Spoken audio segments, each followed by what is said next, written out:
Yeah. Don't buy that shit. Don't support that. If you're smart enough to know that your vote doesn't matter because they rig everything on both sides, your vote matters with your dollar.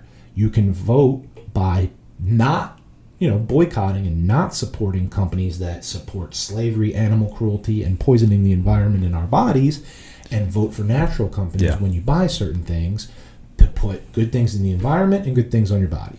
Yeah, I mean, the future of the earth, this paradigm shift, starts with us. And it starts going to be the people that take care of the planet and take care of the people on the planet are going to be the ones that thrive. That's it. Right now, the ones that are not are thriving, and it's not going to last. That's a great It's point. unsustainable, And it'll be found out soon. So.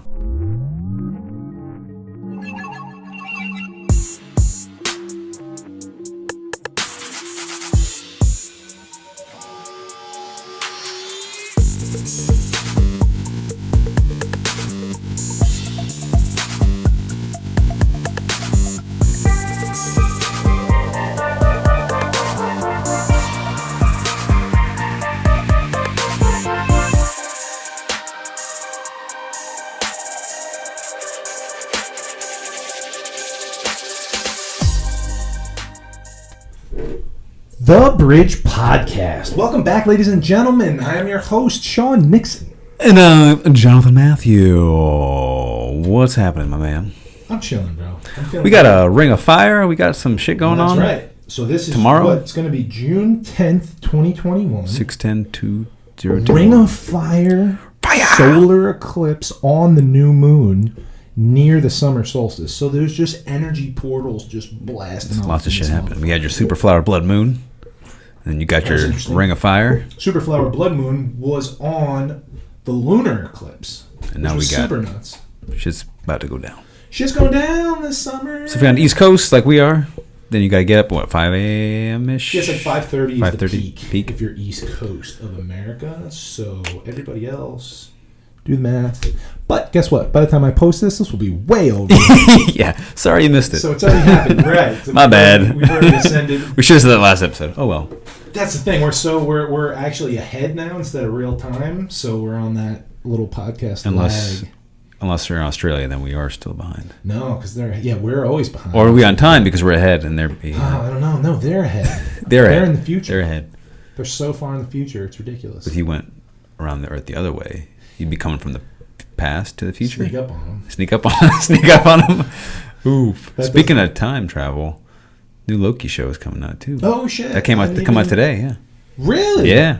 Supposed to be good. Why today on a Wednesday? I don't know. They're just taking up the Wednesday spot They used now. to do Fridays.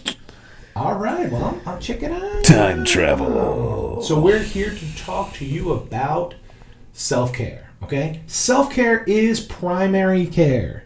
Self-care is your primary health. Say that again.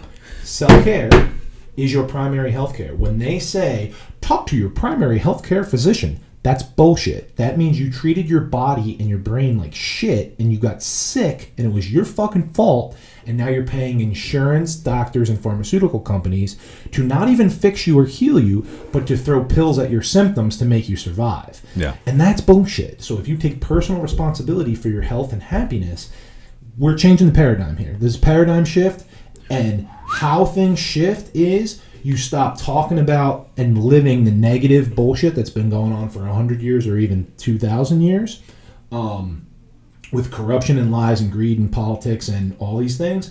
And we take personal responsibility as team good people, team good humans, earthlings, and change the paradigm. And who does that start with? It starts with your goddamn self. Michael Jackson said it best. If you want to make the world a better place, take a look at yourself and make a change. That's true. Make that change. Starting with the man in the mirror. Man in the mirror, man. For real. That's Every your single prime. If someone tells you to go consult your primary health care physician, just go in the bathroom, look in that mirror, and be like, "All right, where are we at?" That's it. That's it. That is your primary health. That's care your physician. first line You are of your defense. Own doctor. You have Dr. Movement, Dr. Sleep, Doctor Strange. Dr. Strange, and we're going to break these things down. And then as we're coming up with these ideas that are your self-care, this is like a menu of self-care. Ooh, so instead of a la just, carte. Yeah, so instead of just naming random shit that you can Google, we broke it down in accordance to the laws of nature and the laws of the universe. It's pattern recognition. Pattern recognition of the cycles. So this is a micro, meso, and macro cycles as far as what you're going to be doing daily, weekly, and then like quarterly, let's say 1 to 3 month blocks. Yeah. Micro, meso, and macro cycles. Same way you would plan out a strength and conditioning routine, right? So many things. Oh, look at that. Same. No coincidences. Same way that ancient civilizations and then modern religions have different ceremonies and holidays, holy days, based upon the equinoxes and solstices. And there's daily rituals of prayer, weekly rituals of church, quarterly rituals of Ceremony, holiday. fucking Practice, Christmas, yeah. Easter, etc. Yep. You know what I mean?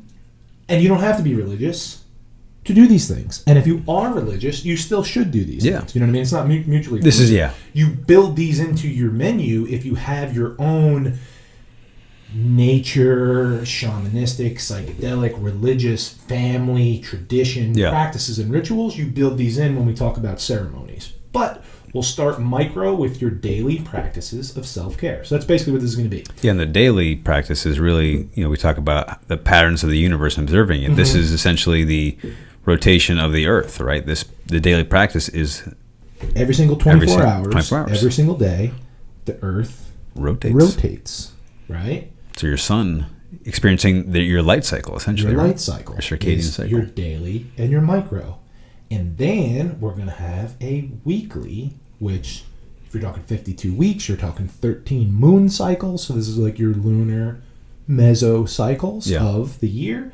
And then you have your 1 to 3 month, where there's going to be 6 to 12, 3 to 12 bigger events and ceremonies you're going to do as the Earth orbits So the your goddamn solstices, equinoxes, your seasons. seasons. Yeah. So your seasonal shit.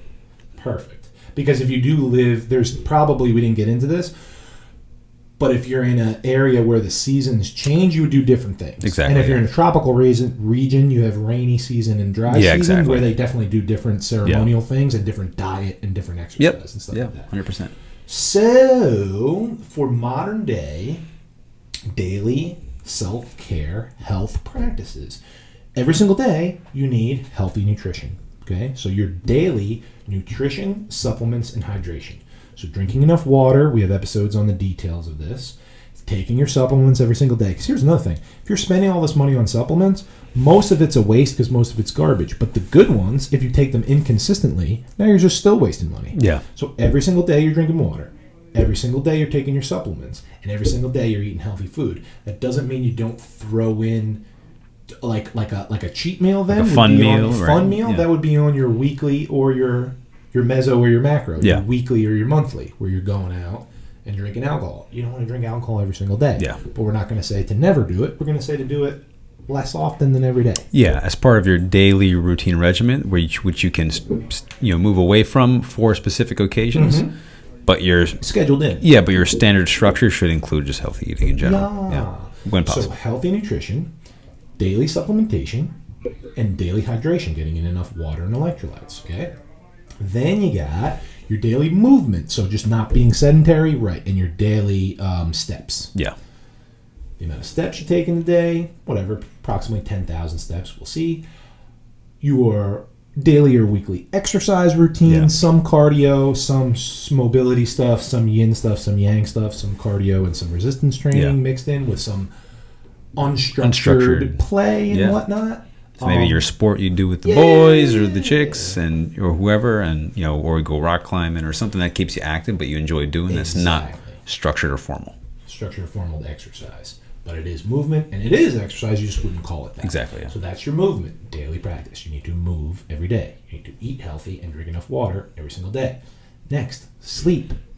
Every single day you need sleep. We've talked about this so many times. You can go on fasting and all these things. You do not want to fast from sleep. No, it's You do want to be no bueno. fast asleep.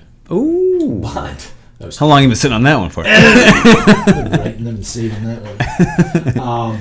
So every single day you're eating healthy. You're drinking enough water. You're getting your movement or your exercise if that's scheduled in. And you're sleeping 7 to 9 hours in a dark, cold room. We've gone over this many, many times. Then you're getting your restoration stuff. So you're working in energy yin stuff. You're journaling, you're stretching, your mobility work, maybe some yoga. Definitely meditation is a daily practice. Breath work could be involved in this one too as well. Journaling and meditation, if you're not doing it every day, you're really fucking not doing it at all, because it's a practice that takes time. If you do it once in a while, it's bullshit. Just like we were talking about with supplements. Yeah, if you went to, and I've done this before. If you go to, like, if you're going to school and you go to a class once a week or once every other week, you ain't gonna learn shit. You're gonna fall behind, and you can blame it's school's class's fault because they don't. Would you brush your teeth once in a while? It's happened before. Right, but I wouldn't. You wouldn't recommend that. Definitely would not recommend. That would be another thing with self-care that people do practice already. Would be your whatever lotion, grooming, brushing your teeth, washing your face, your skin, teeth, and hair care and stuff like that. Which also gets into, just so you know, don't be eating healthy and then rubbing poisonous creams on. What you put on your teeth, hair, and skin gets into your bloodstream. So keep that in mind. We've also talked about that. Get natural products. Don't drink water with fluoride. Don't put on deodorant with aluminum in it. Don't brush your teeth with fluoride shit or use mouthwash. Don't brush your teeth with deodorant. Don't brush your teeth with deodorant. Don't put toothpaste in your armpits. Bad breath. Yeah. No. Put all the toothpaste you want on your armpits as long as it has enough fluoride in it. And then you have minty fresh breath under your arm. Is that a new product, like a combo deodorant toothpaste combo? Is that a thing? You should. It's gonna be. That makes sense. You heard it here first. Because that's the thing. If it doesn't have chemicals in it, you can put it anywhere. If it does have chemicals, you shouldn't put it anywhere. And because that was the advertisement when Onnit made natural products. Aubrey took a bite out of the deodorant just to show you that it wasn't. Oh yeah. Did you swallow it? Yeah, he chewed it up and ate it, and that was like their little funny video. The point is, there's no chemicals whatsoever. Yeah. So that's your daily skin, hair, teeth. I said skin. Your daily like grooming and hydrate. You want to take a shower or a bath every day. Yeah, cleans off the because dirt. That, like we said back in the day, used to be a weekly thing before they had running water. Like it was this ritualistic on Saturday we bathe. Yeah, and then this one, which we haven't touched on maybe, but like shampoos and conditioners, a lot of them are just loaded with tons. So for one, it's like a lot of these companies are owned by the same one company that sells you different products to make you think that there's like a delusion of competition between different brands. Yep. But there's a bunch, and all they have to do is put some weird fruit on there to make you think it's like magical, but it's like apricot extract, and then it's like a bunch of different chemicals in there. It's all poisonous chemicals that mess with your endocrine. And they've shown that like there's parabens, phytoestrogens, things that fuck with male or female, specifically male, but whatever, both fucks with your endocrine system, messes with your hormones, throws you off, gives you depression, too high of estrogen, throws your hormones out of balance. Yeah, and there's not that, and there's really no major difference between using like regular soap on your body and your hair, like normal healthy soap, and then in terms of the effect, and using all these chemicals. So why would you not just use the natural products, right? Yep. So we can name some, Tom's for your toothpaste, deodorant, toothpaste, and mouthwash. What's the one that I use that's not Tom's? Oh, it's called Hello or Hello. HelloFresh is the delivery company. But. Hello.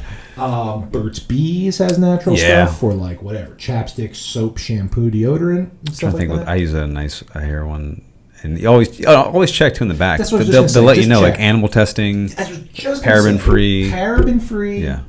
Oh, Olivina is a really good brand that I like. That's so it doesn't have to say natural or organic because those are like weird words, but paraben free, no aluminum, no fluoride, and no animal testing. Yeah, cruelty free.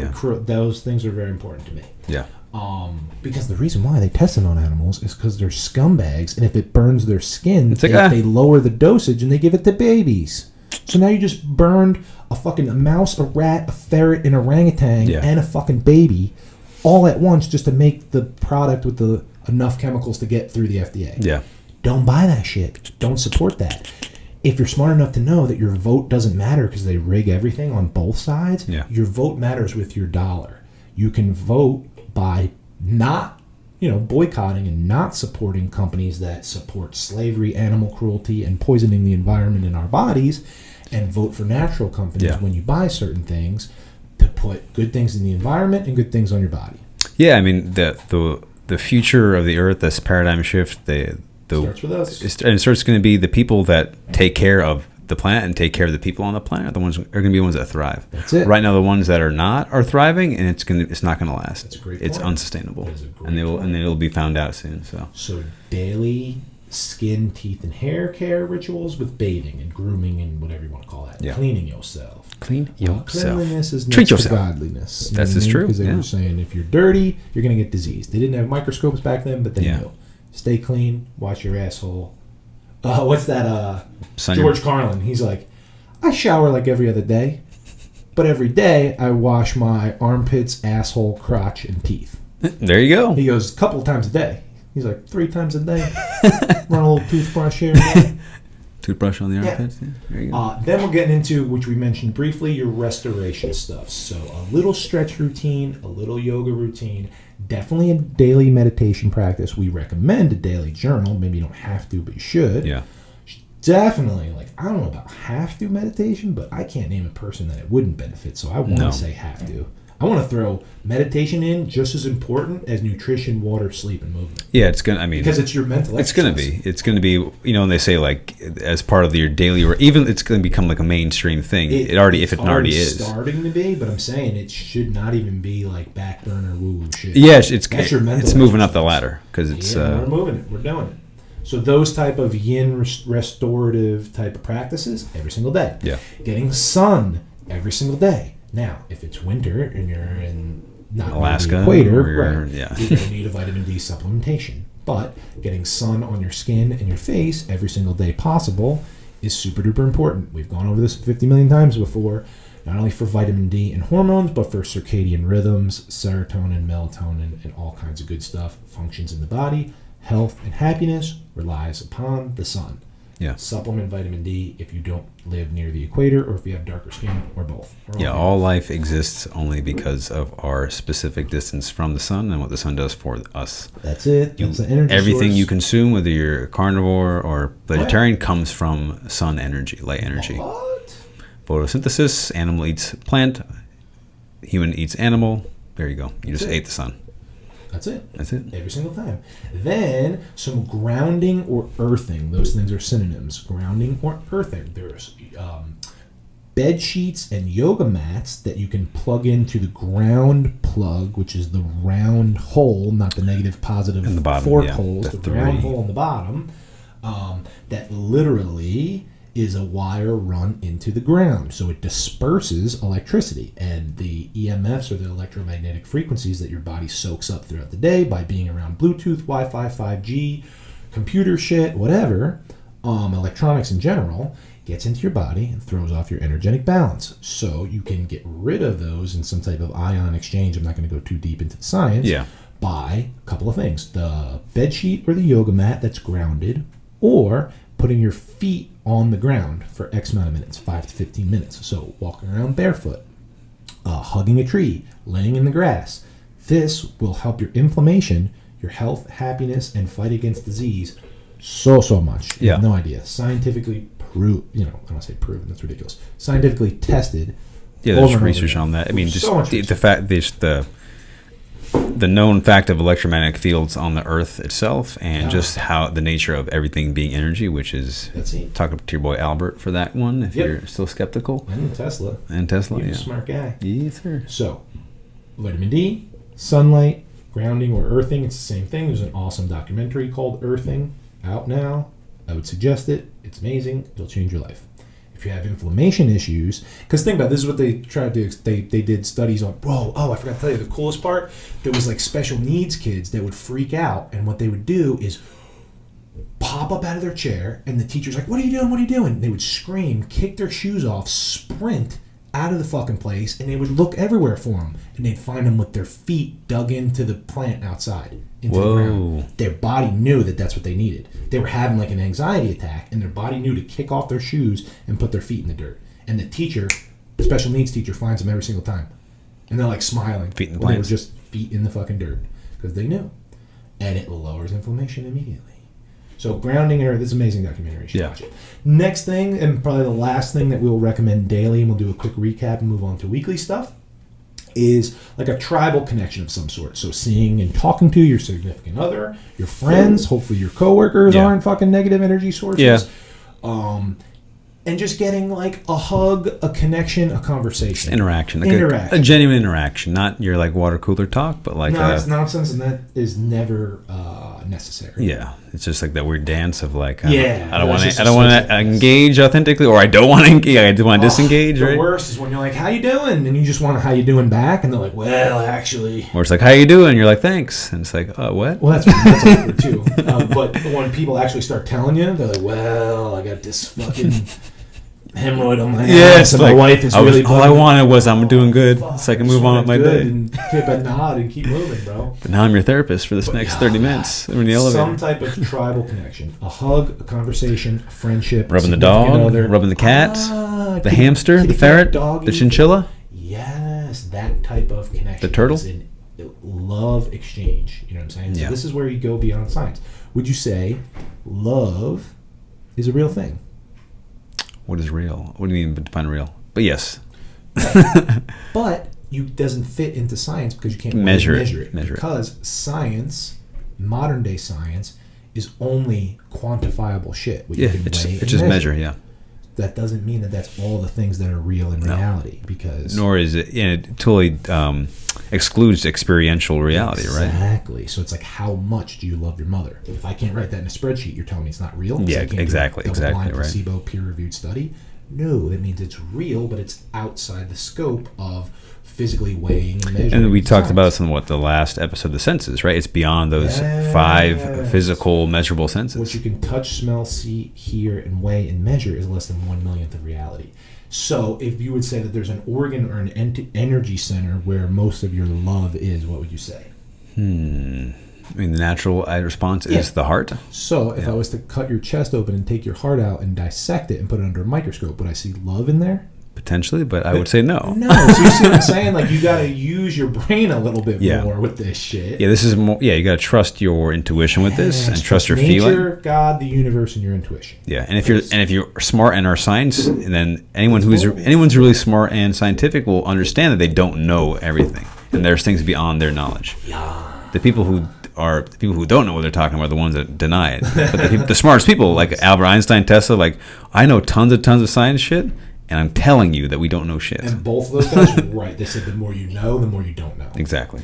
That's it. So every single day, eating healthy food, taking your supplements, being hydrated, some type of movement or exercise, good quality sleep, some type of restorative meditation, journaling, chill out time, sun and vitamin D, getting your feet in the dirt or a grounding pad if it's too cold, so grounding or earthing, and some type of love exchange and energetic, because that's what love is basically, is an empathetic, compassionate exchange of energy and information between yourself or something else, person, place, or thing, usually a person or a pet, right? So some type of love, connection, vitamin D, grounding, chilling, meditating, journaling, sleep, movement, nutrition, and hydration. On the daily. Every single motherfucking day, that is your primary health care. That is your self-care. That is your primary health care. Going into a mesocycle of stuff that you would definitely not do every day, but certainly should do weekly if you can afford the time. And speaking of affording, I think this is the perfect amount of time to be like, Sean, I can't eat organic. John, I can't fucking have a gym membership and a yoga teacher and fucking take vitamin D and do all these things because I don't have the money. It's a realistic concern, yeah. When someone says they don't have the time, they're full of shit. But the money is a real thing. But money is a real thing, and we'll talk about that. Because anytime you say I don't have time, all you're saying is I don't want to. Yeah. So you're already... I'm unwilling to make that. I'm unwilling to make that because you've chosen other things. Yeah. Because I have 24 hours in my day, and so do you. So your priorities are off, and that's fine, and that's your prerogative. So when you say you don't have time, you're either lying, misunderstanding, or you've just chosen other things. And that's fine. But money is a real thing. Now, these things that we've mentioned, like we said, potentially a gym membership, potentially a yoga instructor, a trainer, supplements, buying organic food and sustainably sourced, whatever products, wild caught fish, right? Or even these products that we named without chemicals cost more money. It's $2 for a fucking 4-pack of Colgate, but it's got poison in it. Yeah, I'm paying $5 for a 1-pack with no poison. Yeah, there's a reason why Walmart Great Value brand stuff is so cheap. Exactly. It's It's a correlation. But if you zoom out on a yearly, 5-year, 10-year, and 100-year lifespan of money that it would cost insurance and the emergency room and doctors and pills and pharmacy, you're saving so much money by doing self-care. Especially when everyone's debating about healthcare and the cost of healthcare. It's like, well, you're contributing to the cost of healthcare the less you take care of yourself. That's kind of the argument, not to get into politics, of why that's bullshit, is because if we're all paying into it and rates are going up because there's fat fucks not taking care of themselves, then it's not fair for the people that are taking care of themselves. Because that's why that would totally not. Because it's like the political volleyball that they throw back and forth is like, we would all agree, like, if there was no corruption, we should have free healthcare, right? In a perfect world, In a perfect world. But if we were to wave a magic wand and have that tomorrow, and 80% of the people weren't taking care of themselves, and me and you that are busting our ass buying organic food now have to pay more in taxes because people are sick because they're eating McDonald's, we can't live in that same world. Exactly, yeah. So, anyway, the point of what we're saying about money is, because that is real, and there is a balancing of budget and switching of lifestyle and paradigm and mindset shift that needs to take place.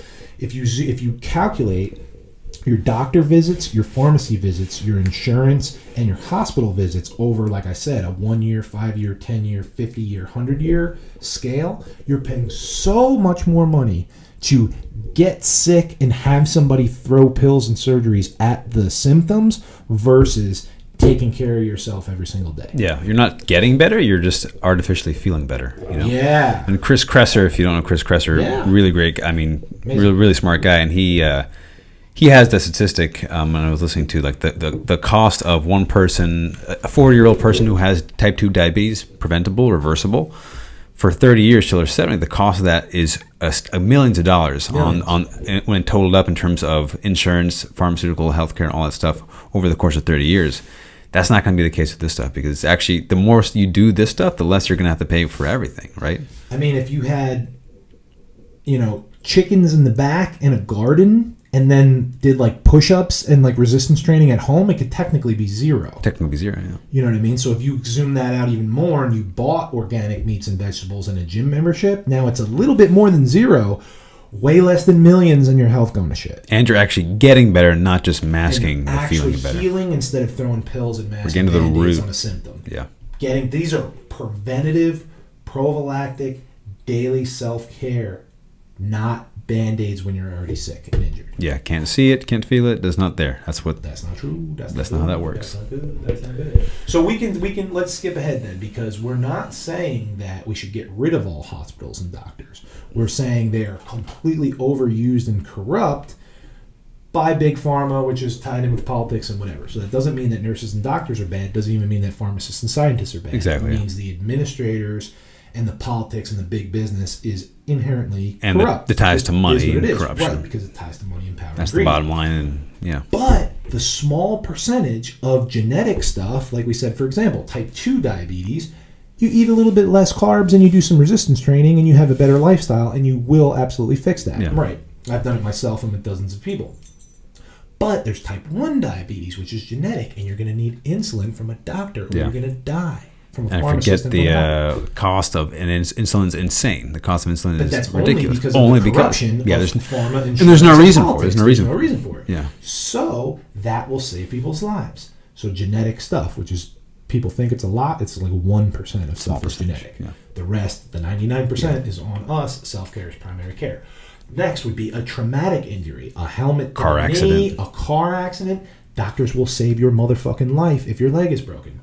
And third would be a major surgery, meaning you've gone too far with something and we got to save somebody's life, or a brain surgery or something. There's tons of bullshit cosmetic surgeries and knees and rotator cuffs and bad surgeries that doctors either make a mistake because they're indoctrinated, or they're greedy and they're pushing things. They're pushing the surgery before anything else. They're pushing surgery and pills before they say, here, do rehab, clean up your diet. Yeah. Like, they don't say, what are you eating? How are you sleeping? Yeah. They just say, here, let me cut you open. That's what they're there to do. If you're a surgeon, that's what you're there to do. Yeah. And that's what Dr. Campbell was saying today. He's like, that you could say the system is broken, but it's like when you're a surgeon and you only have a hammer, you're looking at everything like it's a nail. That's a good way to put that, yeah. So point being is, not all doctors or hospitals are bad. It's the system that's fucked. So if you have a genetic issue or an acute trauma, or you need a major surgery, doctors and hospitals are awesome. Other than that, stay the fuck away from hospitals and doctors and take care of yourself. So we went over the daily practices. So now we're going to go to a meso level, which is like a weekly practice. Chiropractor, don't go every day, but certainly never go. Nope, never ever go. You know what I'm saying? Yeah. Like a quadruple negative. Chiro, once or twice a week. Massage, once or twice a week. Acupuncture, once or twice a week. Hot and cold therapy. So hot would be your steam room, your sauna, your hot tub. Yeah. Cold would be your cryo, your cold shower, your ice bath, your plunge. Right? Those are doing amazing things for the physical body, the mental energy body, and then anti-inflammation. Inflammation is huge. Every system that you got. Yeah, and that's good you brought that up because we haven't talked about that yet. But inflammation is now, like, it's almost verifiably true. With all these yeah, inflammation is the major cause of disease, right? Most major diseases, we talk about cancer, we talk about heart disease, we talk about Alzheimer's, we talk about Parkinson's. All the root cause are inflammation-based. It's some type of stressor leading to chronic inflammation, leading to disease. Yeah. Every single motherfucking time. So when you're doing these daily, weekly, and then quarterly practices, you keep that inflammation at bay because, once again, just like germs, you don't want zero inflammation. Yeah. You want that healthy balance of hormetic stressors and good inflammation that the body has to adapt to. Yeah. Exercise, cold therapy, hot therapy, these are hormetic stressors that disrupt homeostasis in the body and cause it to grow and adapt and change and get better and healthier. Yeah. That's just what's going on here, and that's why you need to implement them. The more stress you voluntarily put yourself under, the less fucking random stress is going to take you out. Exactly. I don't know if I said that properly, but I know what you mean, yeah. And you know what I meant. So, hot and cold therapy every week would be nice. A little sauna and steam room a couple times a week if you can. Cold shower could be a daily thing, but jumping in an ice bath could be a once or twice a week thing. Could be a right, cryo is right, once a week, once a month type of thing. We're journaling every day, but explain to us your practice of like maybe weekly or monthly. Yeah. There's more of a reflection period, a vision board, revisiting goals and checkpoints and seeing where we're at. Yeah, and I break my journaling down into daily, weekly, monthly, and I took some of that from the bullet journaling system, which is a system of just keeping track of everything and planning everything. But essentially, I'll have my month. I don't even go by a form. Like I don't even do like January, February. I just do like weeks one. I do actually 5-week cycles actually. So I'll do like weeks 1 through 5. Correlates to how the ancients did it. There were seasons and there was days. Yeah. And like you said, you have 52 weeks that you slice off. Exactly. Yeah. We're not worried about January, February. Exactly. So it's just a label for labels. So I'll do a monthly where I have my goals. I monthly is when I do my mission statement over again, my personal mission statement. So I give myself time to change, but I also give myself time to implement it effectively, right? So I have my mission statement, my major goals, and my major tasks, and just how I want to be in the plans for that next. So I have my month, and then I have a tracker for habits and presence and bad habits too as well. Awesome. And then that's weekly or monthly, whereas daily is gratitude, thought stream, writing shit down. Yeah, that's just like, and then the weekly, because since we're on the meso, is like a reflection. Okay, how did I do during that week? The daily is really brief. I just jot down major notes for the day, and then I have a separate journal where I do like an actual journal prompt. But the weekly reflection is huge because I can look back, and before people, you get into ruts for long periods of times. How the fuck did I get here? Exactly, but the weekly reflection is like, wow, I'm in a rut. It brings awareness to your whole week. It's like, wow, I missed that habit. I didn't get that done. Or like, whoa, I did a lot this week, right? But just having the space and time for yourself to reflect on what you accomplished and didn't accomplish. So you're giving yourself time to pump the brakes on negative momentum so you don't get stuck too far in the mud. And you're recognizing if you have good momentum. Giving some gas. Giving some gas. Yeah, baby. yeah, buddy. So either way, it's energy that we're working. And that's just awareness. It's a practice of awareness. Of if I'm doing dope, pat myself on the back, keep doing dope, build upon that momentum. Yeah. If I'm getting stuck in a rut, don't keep digging yourself into a rut. Become aware. Pump the brakes. Yeah, and in terms of physical, this is an arbitrary number, but it takes like 2 weeks for a lot of people say to really get into a routine or into a habit. Essentially, those are just 2 weeks. So it's on a weekly cycle. If you're having trouble getting into a new habit, that's where that weekly reflection can come into play and really be helpful. I love it. So that's like a weekly, monthly vision board, checking in with yourself. Then weekly, so we have daily tribal love connection with a pet, a significant other, maybe hopefully a coworker, definitely friends, definitely having conversations and stuff Yeah. like that. But then weekly, you would definitely want to socialize. You Yeah. want to get lunch with mom. You want to go out with the boys, Watch out the with big the girls, fight. watch the big fight, watch the big game, Yeah. some type of social gathering. That's when you would do fucking book club, bingo, bowling, fucking UFC Badminton. party, badminton, golfing. Magic the Gathering. Not Magic the Gathering. Not every single orgies. Yeah. Furry conference. Furries. Whatever. Not every single day, but once a week, go see. Now we're zooming out of that extended tribe that we talked about. Yeah. You got your Fab Five that you want to talk to every day, but then you got like the 15 homies that you're texting every day, but you only see them once a week, Exactly. Yeah. maybe twice a month, whatever. Right. So more in-depth socializing where you're actually going out, because think about it this way: with the balance and polarity and Yeah. the pendulum swinging each way. If you're going out every single night, maybe spending too much money, maybe not sleeping enough, maybe eating and drinking poorly, because I've been there. You just crossed off half of these things in the list. So going out every single night, maybe not good for your health. Going out never, not good for your health. Mental, emotional. Mental, emotional, spiritual health, because that connection to other people is important. When we talk about longevity, the studies, and we'll get more to this later Yeah, when we glad you talk bring about this up. blue zones, there's such hard, long-term, awesome science on the biggest factor is not drinking, smoking, this and that for longevity and happy and healthiness as far as lifespan. It's connection. And the biggest thing that fucks everybody up is loneliness. Yeah, and that's not just like the depression leading to the suicide and that sort of stuff. It's actually like the physical effect on your Yep. body from not having any connection. And we've seen this so many times when you have two dogs and they're both old and one dies, the other one's going to die in a week. Yeah. When you got great-grandma and great-grandpa. I think the grandparents and ones one are dies, hard. It's 2 weeks. It's hard. Because they're connected, dude. Yeah. And they need each other. Yeah. And that's what happens when you don't have a social connection. So don't go out drinking until 3 a.m. every Yeah. night. Why can I tell you that? Because I fucking done that. He done did it. But don't not go out for Yeah. months, because I fucking did that too. And then like the weekly thing versus the daily. Like the daily, you're seeing people for the most part that you already know. But the Yes. the weekly, you actually have opportunity to meet new people, can make or new that. connections, good right? point. Or if you're, because some introverts are cringing right I'm a super introvert, so like Right, I but cringe that was too. a good but that was a good point though, because if you're an extrovert, that's when you go on a Tinder date. Yeah. That's when you go out to the club. And if you're an introvert, that's when you dip your you go Then into you go that out with a group, uncomfortable then you space. then you call your extrovert friend and get out of your comfort zone, And then- you're like, "Ooh, I got to go back to the cave." And then I have my week to recharge, right? So, Exactly. So it's healthy balance For both. Because like I said, before I knew about healthy balance, I'm such a all or nothing guy. Yeah. I literally went from going out 7 nights a week, literally 7 nada. nights a week. We had a rotation of Monday was the Mexican place for $1 tequila Margarita and Mondays. tacos. And Tuesday we went to All Stars. Wednesday was karaoke, and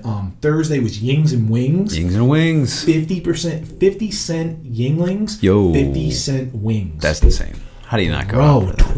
$20 includes the tip, and you are wasted in full. Then Friday was a different club, Saturday was a different club, and Sunday we would day drink and then watch like Entourage and shit. Sunday night, Yeah. Sunday Ari night Gold. HBO, Yeah. like whatever. So literally out 7 nights a week, That's 7 a days lot. a week.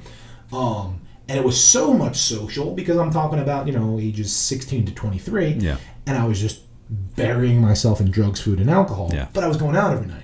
So then the next couple of years, like my mid-20s, was reading almost a book a day, definitely a book a week, Yeah. not going out at all for months. The extremes. Extremes. So now I'm telling you, going out once a week, partying hard a couple times a year, and just sticking to closer connections on a daily is the balance. That's the balance, If that man. made sense. 100%. Last thing for weekly would be time in nature. So every single day you're taking a walk. But people that live in cities and neighborhoods and developments and stuff like that, maybe there's not enough nature. But no matter where you live, you can drive to a hike or walk to a park, and at least once a week you're getting away from big cities, big EMFs staring at the phone, and you're getting under a tree, looking at a lake, fucking smelling a duck, seeing a squirrel, shit, whatever, Yeah. seeing some birds. Getting hit in the face with a cicada. Yeah, well, they're fucking everywhere now. They're getting loud. They're getting loud. crazy. I think because they're They're getting a little belligerent. Some came and they were kind of loud, and then they reproduce. Yeah. So now there's more I got of hit them. 3 times in the face today with them. Oh, they're dangerous. And when they shed. It's Yeah, fucking they're gross. like the nature's like golden corral buffet because they're like slow, gigantic, and like awkward, and they just get eaten by everything. Like that's what they're there for. So daily nature would be great, but not everybody can do that. But weekly nature you can definitely do, and you need to schedule in. Yeah. Okay. So weekly practices: chiro massage, acupuncture, hot and cold therapy, a more of a reflection journal with a vision board type of recap type of thing versus your daily writing things down. Yeah, going out type of socializing where Larger you're expanding a larger social circle, and then time in nature versus just you're walking around the block. Okay? Now, we're looking at your macro cycles. We're talking 1 to 3 months. We're talking your seasons. Yeah. Right? So even if this is 4 times a year, we're talking 4 to 12 times a year, these big events, right? So the first one would be leveling up on your passion. So if you're like us and your passion is your career, that's what you do. But if you work a job just to pay the bills and you have some other passion that's your hobby, that's what you do here. So a seminar, a workshop, a retreat, going somewhere to get education, entertainment, infotainment, Connection, connection, and level up. To learn some shit, to have fun, to experience some shit. And just to get away from the your routine. daily routine of maybe you're reading books, you're working, you're doing stuff. Now you go away from that quarterly, 1 to 4 times a year, no more than 12 times a year, seminar, workshop, retreat, okay? Class, something like that. Then you get some solitude time. Maybe you do some social media fasting. Yeah. Turn off the phone for 1 to 3 days. Go on like a solo trip by yourself. Hike, solo trip. Silent retreat by yourself. Stuff like that. Yeah. To fully recharge. Because daily, you're getting meditation, nap, and sleep. Weekly, you're doing a little bit more if you're getting massage, a longer meditation, more time in nature, whatever, but that might be with somebody. Yeah. But like we said, 1 to 4 times a year, maybe completely blocking everybody out. Especially if you're an introvert too, right? And that Big just time. takes a big toll on your energy. Mm-hmm. Big time.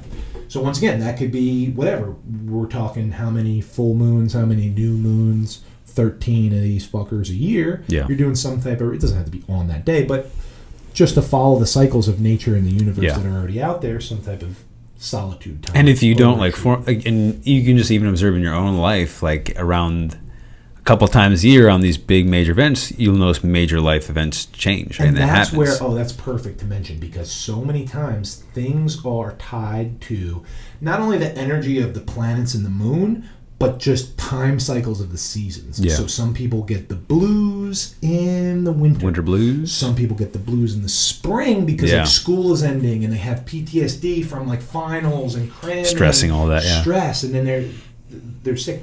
Or the other way around. You first smell the grass being cut in April and it reminds you of baseball season. Or for me, I get all kinds of hyped up in August when football starts to start. Because my body, from age fucking 13 to 20 or whatever, was doing double and triple sessions getting ready for football in August. So now that was fucking 20 years ago, 15 years ago, and my body still gets fired up in August. So it's like seasonal shit. Yeah. I get fucking, I used to get, not anymore, because I'm fucking changing my language, changing my life, like PTSD in like fall, winter type of thing, when I had a lot of people that died in the same month, and when the weather gets cold, and around my birthday and Christmas, when I used to get treated like shit when I was a kid and whatever, and like everybody else was getting toys and I wasn't, type of thing. Yeah. So that like stuck seasonally. Yeah. And there was memories to it. So I was just piggybacking off of what you said is, it doesn't have to be a set day, but notice patterns. Yeah. Yeah. I've always noticed I'll make new connections in the fall much better, and interesting. Or especially with school, the way it's set up too, and that's easy to see if you're a student too. Right now, like fall was always like the better part for me. Spring was not that great for me. Summer was always the recharge time for me, and then and it's different for everybody. It's different for everybody. Just to notice the seasons of your life. And then we don't have like formally journaling on here, but I also look at my on a year long term, and see like, wow, what happened? You'll notice like, wow, every 3 months something kind of major happened that just kind of happened. Think of businesses. You're working every day. You have weekly meetings, quarterly things, and yearly annual recaps. Yeah, exactly. That's what we're talking about here. Then you got next is ceremonies. You're not doing a fucking crazy ceremony every single day. But quarterly, there's something. And every single ancient civilization and culture and every single religion has these things. Like you said, if you're Jewish, you may not do too much every single day or whatever. But Hanukkah, Passover, and Rosh Hashanah, you ain't fucking around. Yeah. And these are quarterly things that are based upon their calendar that have significant meaning for their culture. So the ancients did not only full moon rituals and eclipse rituals, but solstice plant medicine ceremonies, shamanistic things. There's Native American rituals that go on certain times of the year. So this would be when you would do your meditation on mushrooms and stuff like that. Like, you should not do that every day. Yeah, it's a lot. But if you know what you're doing and you have practice, integration, setting, and you've done your homework and you have a reliable source, that would be something to do quarterly. And again, those can be great like rut busters. If you're feeling stuck or whatever, like this is the time to give yourself a little ceremony, give yourself some space, and dive deeper. And learn some lessons, integrate with these ceremonies. A float tank, which is a sensory deprivation tank. You could do that every day if you were rich and owned one. They're like $10,000 to $12,000 to get one installed in the house.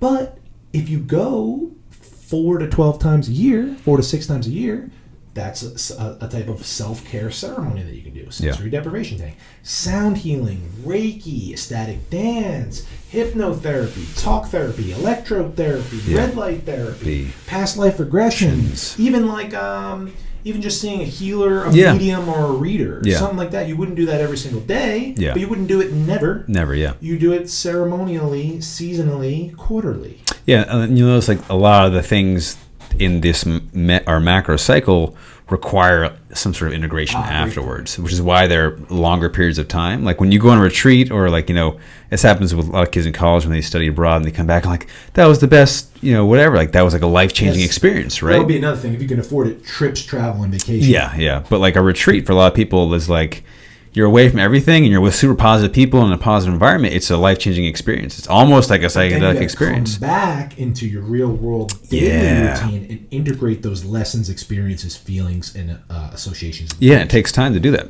Maybe 3 months to do that before you have to do it again. Right? Which is the same exact thing for seminars when you're learning shit and you got to come back and actually do the work. Plant medicine journeys where you got to come back in and actually do the work. And that reminds me, it was a good point too. So not only do we have daily, weekly, and quarterly, which we called micro, meso, and macro, but the daily is 100% on you. The weekly either has a practitioner or tools or a place to go, but it's still kind of on you, but it's a little more passive. Then the quarterly is completely with a group or with a professional or a practitioner. Exactly, yeah, that's a good point. So does that make sense? It's 100% on you, a little bit on you, but you got to go somewhere, and 100% on somebody else when you're working with someone. Yep. And that's where, like I said, if you think sound healing, Reiki, cold therapy, these things are woo-woo bullshit, but you're going to and you're like, I don't do drugs, that's horrible, but you're smoking cigarettes, drinking wine, taking Xanax. Little poison. What the fuck are you doing right now? Yeah. You're not even living in the same universe that I am. Okay? So this based upon, like, Chinese medicine, for example. Yeah. They got 4, I don't know what they call them, 4 fucking limbs to it, right? Which is acupuncture, massage, qigong, and then herbs. So basically the herbs is like your daily nutrition and herbal supplements and magical potions and stuff. Elixirs. Massage is moving the muscular system, mostly muscles and fascia. Acupuncture is lining up the meridians and energy body and system. And qigong is kind of a mixture of both. It's kind of the movements of Tai Chi with a practitioner that's moving your physical body along with the energy centers in your body. Yeah, Chi is a life force energy. Same thing as prana and yoga, right? So that's like how they avoid, historically and current day, they avoid pills and doctors and surgeries and stuff like that. In America, in modern day, we would call that holistic practices. Naturopathic, allopathic. Thank you. These are legit things that should be primary care. If you have self-care, holistic care, and a naturopath that you can talk to that does chiro, acupuncture, massage, and then you're doing your sleep, food, sun, and exercise, You're going to be happy and healthy. I haven't been to a doctor in 20 fucking years. I used to go to the doctor all the time when I was young because I had shitty home environment, shitty food and everything, meaning strep throat, ear infections. I had chicken pox like 3 fucking times. My immune system was so bad. Then, since I've gotten healthy, I've been to the doctor in over 20 years. The last time I was at the doctor, it's a funny, stupid story, was just trying out for college football. I had to get a physical. Yeah. And the fucking doctor was a fucking 11 out of 10, the hottest lady of all time. And it was fucking 80 of us standing in line in our boxers. Wow. And there was just one of those little like curtains that they put up. Yeah. And she's sitting on a stool. You can only imagine the jokes. Hotter than the fucking surface of the sun, sitting on a stool, and wow. just drop your pants, grab your nut, turn your head, and cough. Wow. She was gorgeous. Anyway, there were so many like ridiculous jokes, but I was more embarrassed because I'm standing there all fat and depressed and stuff like that, and where everybody else is just making jokes about how hot she is. Yeah. And, like I'm a fucking 18-year-old stud or whatever. Yeah. Where I was more like embarrassed and suicidal and shit like that. But yeah, I was that's just fucking hit somebody. I didn't care how hot she was at the time. That was the last time I was at the doctor, just to get my fucking nuts rubbed and cough. Get the name of that doctor? Get the paper. Bottom line is, since I started doing self-care and holistic practices, you don't need a doctor. I haven't taken any pills, over-the-counter or pharmaceutical whatsoever. Reversed your diabetes without a testimeter? Yeah, let alone fucking do you use a diabetes testimeter? Depression, type 2 diabetes, smoking 2 packs of cigarettes a day, addicted to drugs, addicted to alcohol. I think I said depressed and suicidal. 320 something pounds, lost over 150 pounds. So did all these things on my own with no doctors, no help, no nothing. So now you don't have to do it with no help. But the point is, don't rely on media, school, pharmaceuticals, and government to fucking be your mommy and daddy. Take care of yourself. Those are their own lanes, and they should stick to their own lanes. Stick to their own motherfucking lane. There shouldn't be peer pressure and crossing over and corruption and whatever. But there is. But guess what? You need to be aware of that, and you can't do anything about that. So instead of crying and complaining and fighting other people defending those stupid systems, they're not your enemy. You can worry about what you can control, and that's your personal health. Take personal responsibility for your shit, okay? We didn't talk about the blue zones enough, but time-wise, we should wrap it up. So remember, self-care is primary health care. Take care of yourself, love your neighbor, take personal responsibility for your health and happiness. Hooah! Peace.